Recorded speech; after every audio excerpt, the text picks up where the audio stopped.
nàng phụ nữ ngọ đồn rồi lại cái cố cái chuột ma chú ngồi dậy mặt lê đó phải đón chưa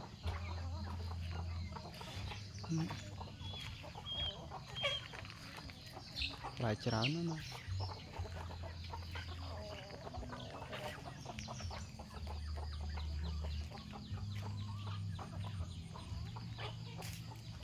chú mà nắng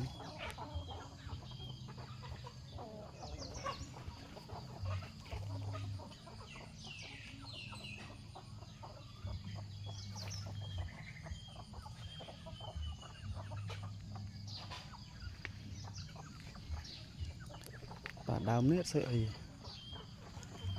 ngắm tùng plai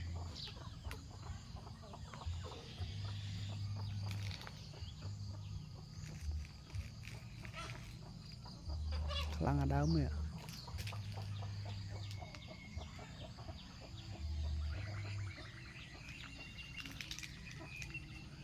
nó xuống